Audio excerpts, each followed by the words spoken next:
It wasn't until I brought the flashlight into the drain pipe that I discovered it was Jennifer Talbot's body. Thank you. No more questions of this witness, Your Honor. Does the defense wish to question the witness? No questions, Your Honor. You may step down. And you may call your next witness, Mr. Madison. Dr. Charles Davis.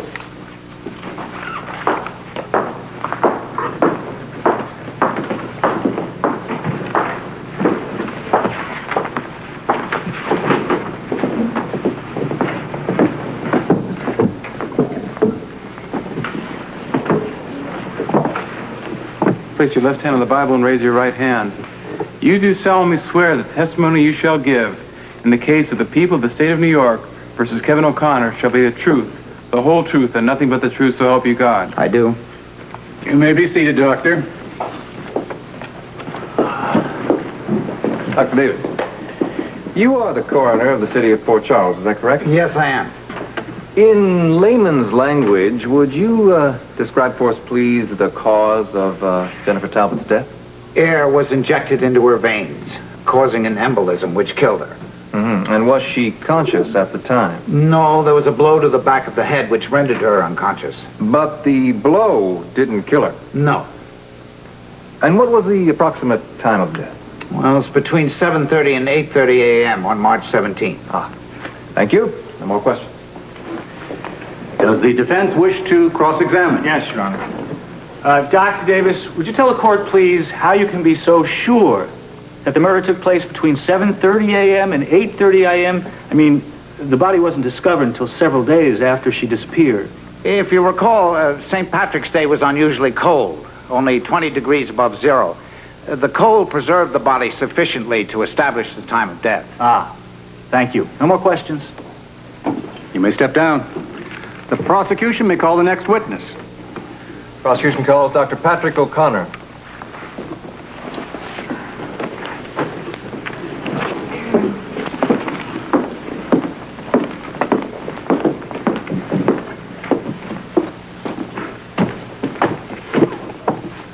Place your left hand on the Bible and raise your right hand.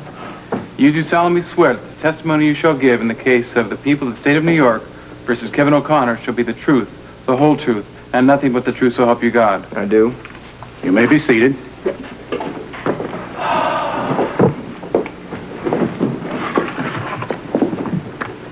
Name? Dr. Patrick O'Connor. And you are a resident of General Hospital? Yes. And it is your brother, Kevin O'Connor, facing a charge of murder today? Yes. Dr. O'Connor is a witness for the prosecution, but he is a hostile witness. After all, his brother is the accused, Kevin O'Connor. We may be able to understand his feelings, but we must keep his feelings in mind with every question he answers. Dr. O'Connor, would you describe the events of the morning of March 17th, the last time you saw Jennifer Talbot alive? I had a lab at General Hospital that morning, so I left the brownstone a little bit earlier than usual. As far as I know, nobody was up at 6:30 a.m. I ran into Jennifer Talbot outside the brownstone trying to get a cab to take her to the airport. I offered to give her a ride to the airport. She accepted. I dropped her off in front of the terminal, and I drove to General Hospital, and that was the last time I saw her. Mm-hmm. Did she tell you then that she knew the name of the brownstone killer? No. Or did she give you any explanation for the trip, where she was going? No. What did you talk about on the way to the airport? The weather and nothing else. No small talk, pleasantries, no comments on anything? No. We were not friends. She gave you no indication that she knew the name of the brownstone killer? No.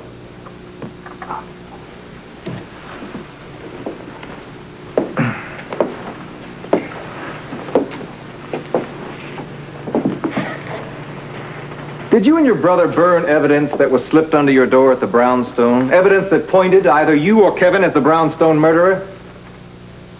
Why must be all that? This kind of questioning. I have no idea. There will be silence in this courtroom. Will you answer the question? Will you answer the question? Yes. I burned a letter that was slipped under my door. Why? Because you knew you had to save your brother from being accused of Objection, Your murder? Honor, objection. The district attorney is leading the witness. Objection sustained. The district attorney will restrict himself to questions, not answers. Sorry, Your Honor. Why did you burn the letter? My brother is innocent. Why did you burn the letter? Because I believed at that time something that I found out later that was untrue. What did you believe at that time that motivated you to burn that letter? I believed at that time that Terry O'Connor had killed Neil Johnson, but later I found out Thank you. that- No more questions, Your Honor. No questions, Your Honor. You may step down. The court is recessed for the day. All right.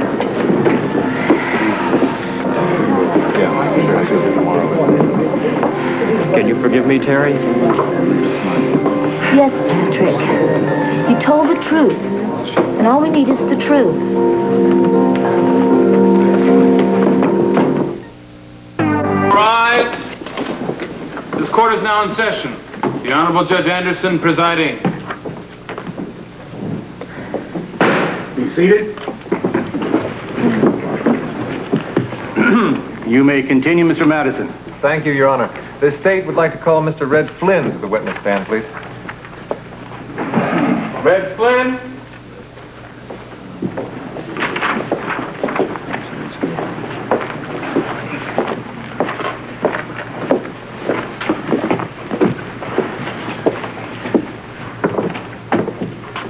Place your left hand on the Bible and raise your right hand. You do solemnly swear that the testimony you shall give in the case of the people of the state of New York versus Kevin O'Connor shall be the truth, the whole truth, and nothing but the truth, so help you God. I do. State your name. Red Flynn. Mr. Flynn, where do you live? On the waterfront, Market Street. And what do you do for a living? I'm the manager of the pub. What pub is that? The pub. That's the name of the joint. Oh, I see. Would you please tell the court what you were doing on the morning of March 17th between the hours of 7 and 8 o'clock in the morning? I know exactly where I was. I was at the airport. And what were you doing at the airport? I was there to meet a marching band that we had hired for the St. Patrick's Day parade. Did you happen to notice anyone else in particular while you were waiting for the band? Yes, the lady that was murdered. Uh-huh. Thank you. Mr. Flynn, is this a picture of the woman? Yes, that's her. May the record show the witness has positively identified Mrs. Talbot? Mr. Flynn, what was Mrs. Talbot doing when you spotted her? She was arguing with this young man. This young man. Is this young man in the courtroom today? Right over there, Kevin O'Connor. Will the defendant please rise? Now, Mr. Flynn, are you absolutely certain that this is the young man you saw arguing with Mrs. Talbot on the morning of March 17th? No question about it. Your Honor, may the record show that the witness has positively identified the defendant, Kevin O'Connor? You may be seated, Mr. O'Connor. Now, Mr. Flynn, did you hear any of their argument? No, they were too far away, but looked like to me that it was a very heated conversation from where I was standing. And did you see Mrs. Talbot and the defendant do anything else? Well, I saw them leave together. Did the victim willingly accompany Mr. O'Connor? Objection, Your Honor. The witness is being asked to draw a conclusion he's not qualified to make. Sustained. The state has no further questions of Mr. Flynn, Your Honor. Your witness, Mr. Meyer.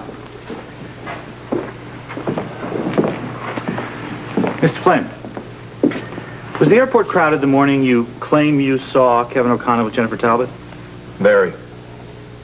Seems like people like to travel on St. Patty's Day. Yeah, I guess so. Was it cold? Yeah, it was very, very cold. Ah, Freezing. freezing.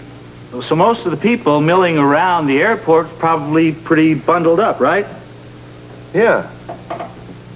But I could still tell them apart. Please, just answer the question, Mr. Flynn. If I want you to volunteer any information, I'll ask for it. Thank you.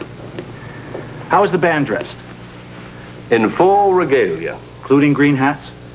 Yeah. A lot of people are wearing green that day. And how about the young man you claim is Kevin O'Connor? Was he wearing a green hat, too?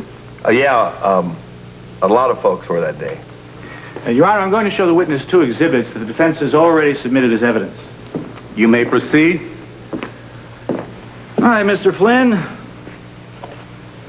This hat looked like the hat that the man you claim is Kevin O'Connor was wearing? No, doesn't look anything like it. No.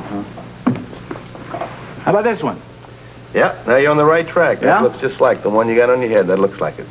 How far away were you from this man when you saw him? Oh, I'd say 20, 25 feet. Would the clerk please measure out at approximately 20 feet from the witness stand?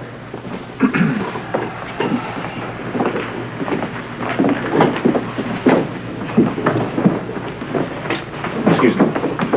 Thank you. Is it about right, Mr. Flynn? About 20 feet? Yeah.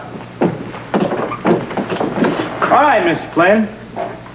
Can you, under oath now, identify me under these conditions, similar conditions that were at the airport that morning? Objection. No, conditions are not remotely similar. I'll allow the question. You may answer, Mr. Flynn. What do you say, Red? Can you, beyond a shadow of a doubt, identify me? No, you know I... Of course you can't. And in a crowded airport, it would be even more difficult to identify anybody. It was easier there. Why is that, Mr. Flynn? Well, because the young man that was with Mrs. Talbot, somebody in the crowd knocked his hat off, and besides that, I'd seen Kevin O'Connor earlier before the plane landed. You had seen him earlier, Mr. Flynn? Well, why didn't you mention that in your previous testimony? Well, I didn't think it was important at the time. Besides, I knew that I could identify Kevin O'Connor. Where did you see Kevin earlier? I saw him at the newsstand. Actually, I noticed the girl that he was with first. Girl? Yeah, she was a real looker. You know, a fox like that'll stand out anywhere. I mean, she had a body that you wouldn't believe, and she was wearing these funny stockings on legs that went on forever, and these spiked heels, and she had this kind of weird... So, Mr. Flynn, suddenly, you saw Kevin earlier, and also suddenly this mysterious woman appears, both of which you did not mention in any previous testimony. I know you probably weren't observing her face from the way you're describing her. No, I only saw her from the back, but I'll lay money on it.